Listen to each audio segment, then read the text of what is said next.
చాలామంది మహాత్ములు ఉంటారు. ఏదన్నా ఎక్కడో క్షేత్రానికి వెళతాం. నాకు మిత్రుడు ఉన్నాడు, మహానుభావుడు. ఎక్కడ క్షేత్రానికి వెళ్ళినా వాళ్ళిద్దరు భార్యాభర్తలు ఇది మా గాజులు అన్నీ కొంటారు. వాడికి ఆ గాజులు ఇచ్చే ఆడపిల్లలు ఎవరు లేరు ఇంట్లో, అందరూ కొడుకులే. గాజులు అన్ని వస్త్రాలు కొంటుంటాడు. ఎందుకయ్యా అంటే అమ్మవారికి అండి, మా అమ్మవారికి అలంకారం చేసి అంటుంటాడు. ఎంత గొప్పతనము!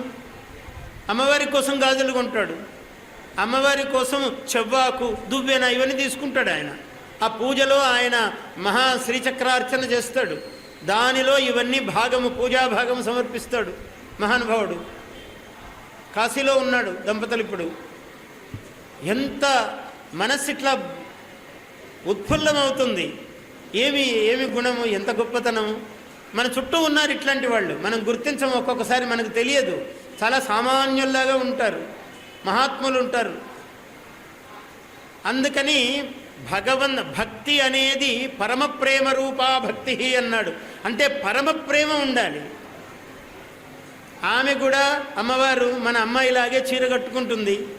మన అమ్మాయి ఏవేవి ఆభరణాలు వేస్తే అందంగా ఉంటుందో అమ్మవారికి ఈ ఆభరణాలన్నీ వెయ్యాలి అని తపన ఉంటుంది. మనము ఏమేమి ధరిస్తే గొప్పగా ఉంటుందనుకుంటామో అవన్నీ శివుడికి ఆభరణాలు వేస్తాము. మనము వేసుకునే ముందు రుద్రాక్ష ఆయనకు వేస్తాము, రుద్రాక్షమాల వేసి ఆనందిస్తాము, అభిషేకం చేస్తాము. మనము ఏ ఆభరణాలు ధరిస్తామో అవన్నీ ముందు ఆయనకు సమర్పించి ఆయన మీద వేసి, శివుడికి ఏం ఆభరణాలు కావాలి? ఆయనే జగదాభరణుడు. ఆయనకు ఏ వస్త్రము ఇవ్వాలి? మనము దిశలే వస్త్రముగా గలవాడు. ఆకాశశ్చికురాయతే దశ దిశా భోగో దుకూలాయతే అన్నాడు శివుణ్ణి శంకర్ల వారు. ఆకాశశ్చికురాయతే, ఆకాశమే ఆయన కేశపాశం అన్నాడు. దశ దిశా భోగో, ఈ 10 దిక్కులున్నాయే ఇవే ఆయన. దుకూలాయతే, పట్టు వస్త్రములన్నీ ఆయనకు అవేనట. ఎంత గొప్పవాడండి! దిక్కులను వస్త్రంగా కట్టుకోగలగడం ఎవడికి సాధ్యము? లోకంలో ఒక్కడికే సాధ్యము. దశ దిశా భోగో దుకూలాయతే శీతాంశు ప్రసవాయతే. ఒక అందమైన పువ్వు పెట్టుకున్నాడట. ఆ చంద్రరేఖ అనే వంక ఇలా వయ్యారంగా ఉంది.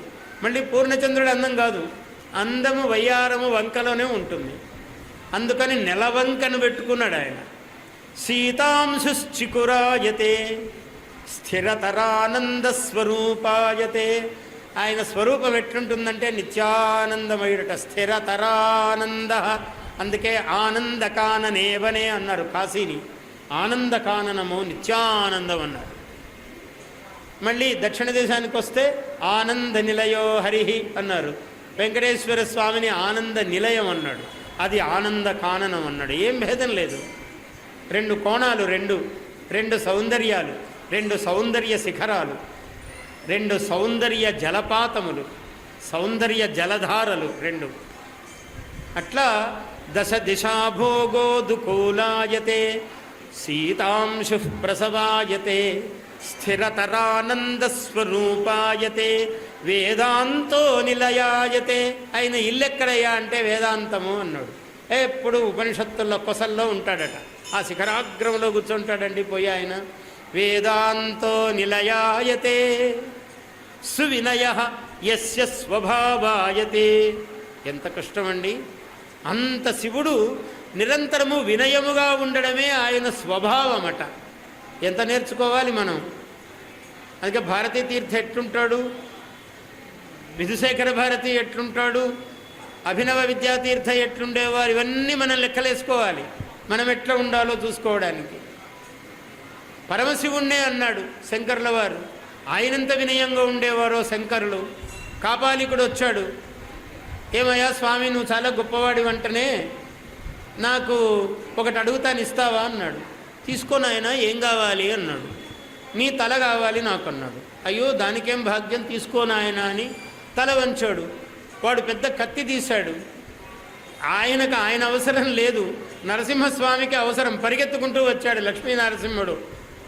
ఏమిటి వాడు కత్తి వెయ్యలేదే అంటే అరుపులు వినపడుతున్నాయి. కళ్ళు తెరిచి చూశారు శంకర్ల వారు. చూస్తే వాడు రక్తం గక్కి పడిపోయాడు. లక్ష్మీనరసింహుడు ఉన్నాడు అక్కడ.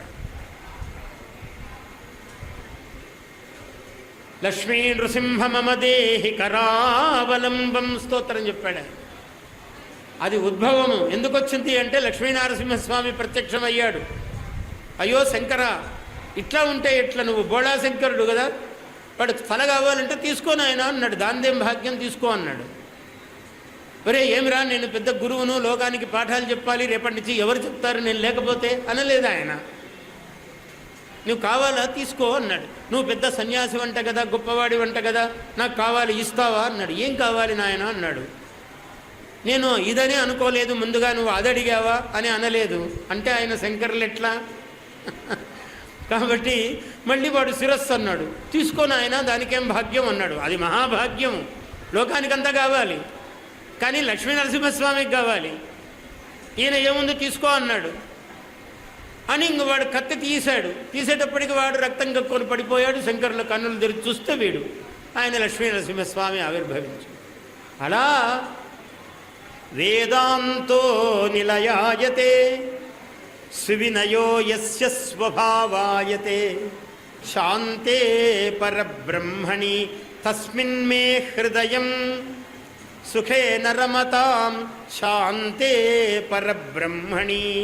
అటువంటి శాంతుడైన పరబ్రహ్మస్వరూపుడైన శివుని యందు తస్మిన్ మే హృదయం ఎప్పుడు సుఖేన రమతాం, నా మనస్సు ఎప్పుడు ఆయన యందు రమించుగాక, ఇటువంటి శంకరుని యందు అని శంకరాచార్యుల వారు తస్మిన్ మే హృదయం సుఖేన రమతాం శాంతే పరబ్రహ్మణి అన్నాడు. ఆ శ్లోకాలు అమృతఖండాలు ఉన్నట్లుంటాయి. అవి చదువుతూ ఉంటే శంకర్ల వారి శ్లోకాలు ఏమి శ్లోకాలండి, జన్మ తరిస్తుంది. Please subscribe to our YouTube channel.